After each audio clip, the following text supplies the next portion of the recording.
दिन तुम्हारी आंखें खुले और तुम्हें पता चले कि तुम पास्ट में पहुंच गए, ऊपर से तुम्हारा हथियार भी गायब है। ए लड़की कैसी बन गया मैं।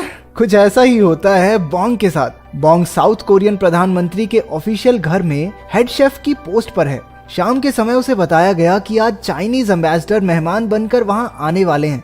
एम्बेसडर को मछली की हड्डी से सख्त एलर्जी है, इसलिए बॉन्ग को सख्त ऑर्डर्स दिए गए कि डिनर में बिना हड्डी के बेहद टेस्टी मछली की डिश तैयार करे। ये सुनते ही बॉन्ग तुरंत अपने काम में जुट गया। रात के समय जब उन्होंने एम्बेसडर को डिनर परोसा तो पहले ही निवाले में खाने में फिश हुक निकला। अब बॉन्ग के सर पर बड़ी मुसीबत आ पड़ी थी। पूरे महल में गार्ड्स उसे ढूंढने लगे। 2 पुलिस वाले तो उसे ढूंढते हुए उसके घर तक पहुंच गए। बॉन्ग को पता था कि अब तो उसकी खैर नहीं, इसलिए उसने बालकनी से कूदकर भागने की कोशिश की। उधर ऑफिसर्स भी उसका पीछा कर रहे थे।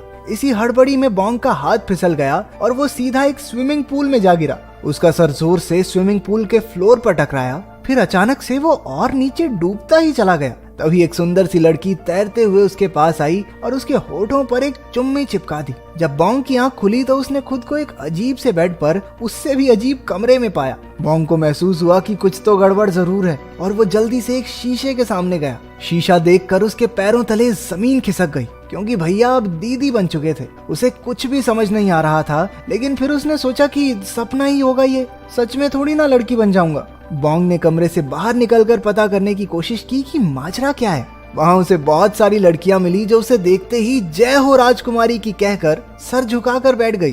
बॉन्ग और कंफ्यूज हो गया और उसने घबराकर बाहर की तरफ भागना शुरू कर दिया। बाहर जाकर उसने नोटिस किया कि छोटा बॉन्ग तो गायब है। ए भगवान, मैं मर क्यों नहीं गया?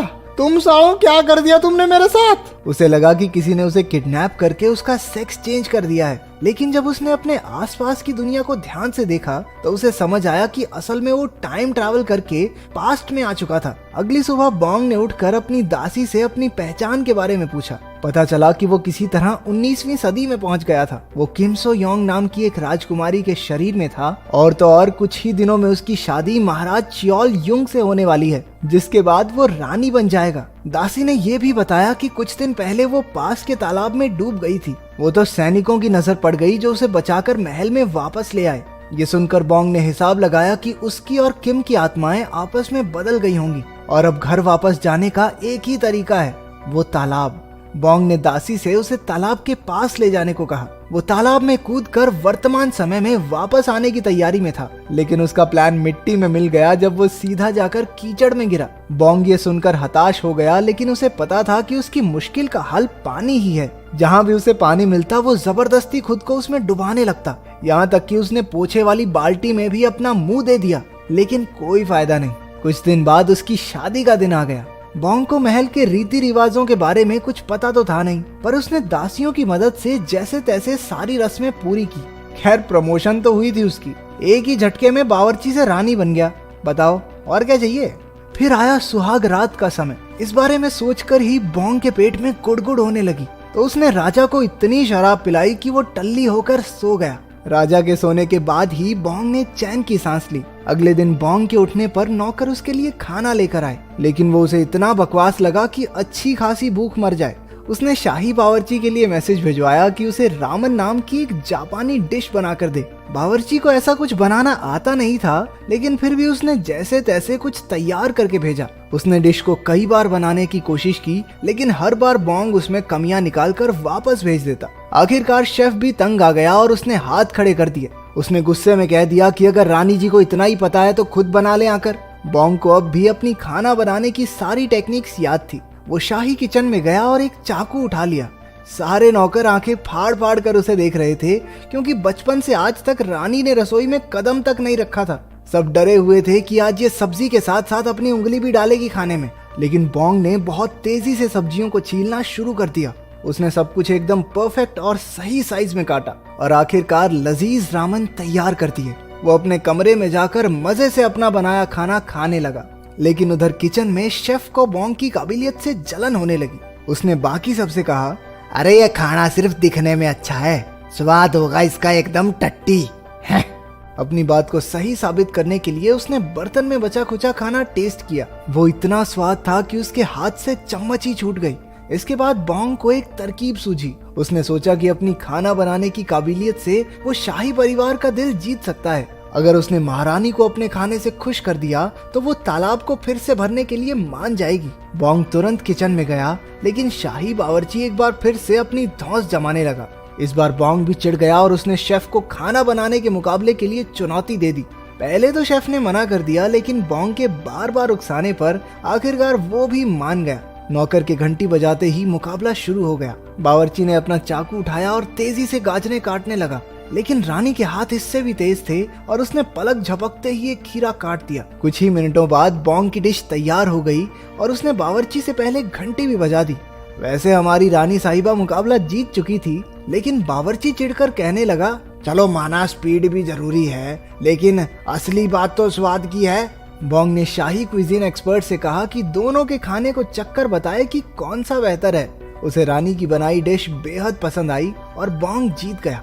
इसके बाद किचन का पूरा कंट्रोल बॉन्ग के हाथ में आ गया।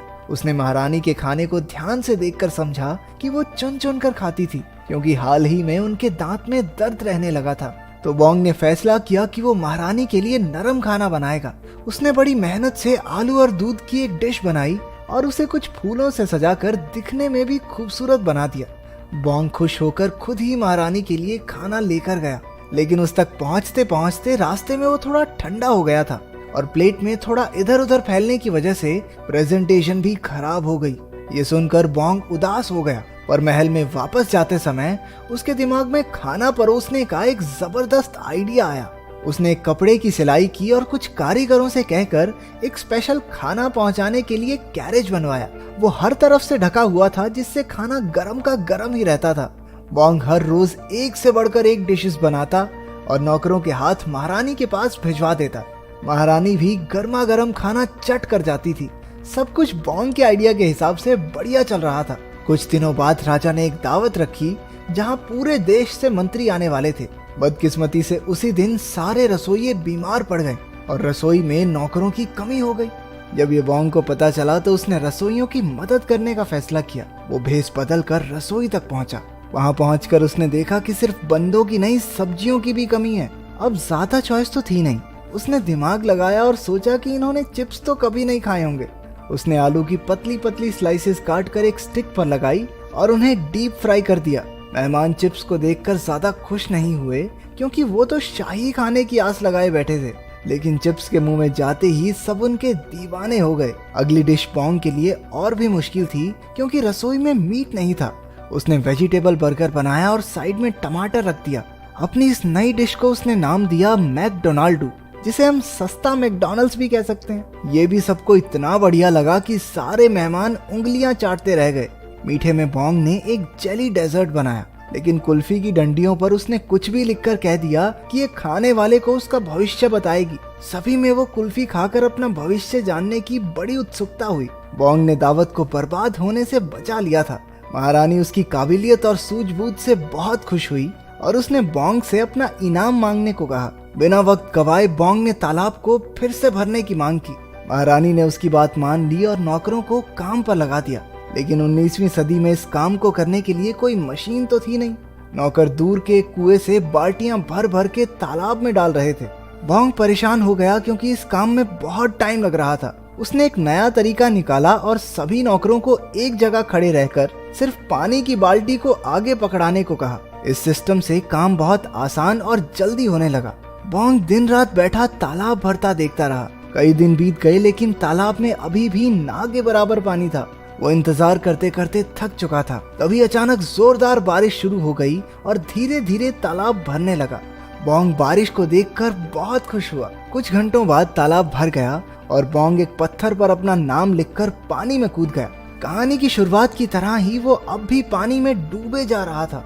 आंखें खुली तो खुद को हॉस्पिटल में देखकर वो हैरान रह गया। एक पुलिस ऑफिसर कुछ ही दूर सो रहा था। उसे लगा कि खाने में वो फिश हुक मिलने की वजह से वो उसे गिरफ्तार करने वाले हैं। उसने धीरे से वहां से रफू चक्कर होने की कोशिश की, लेकिन ऑफिसर एन मौके पर उठ गया और तेजी से उसका पीछा करने लगा।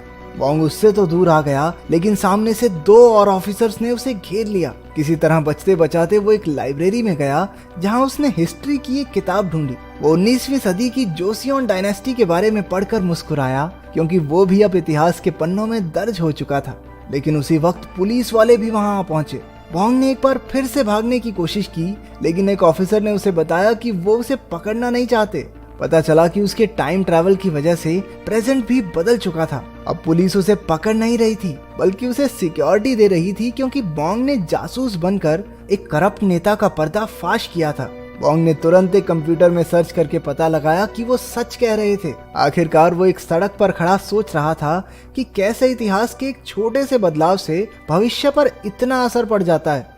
तो अगर आपको मौका मिले कि बीते हुए कल में जाकर किसी भी चीज को बदल सकते हैं, तो वो क्या होगी? कमेंट्स में जरूर बताना।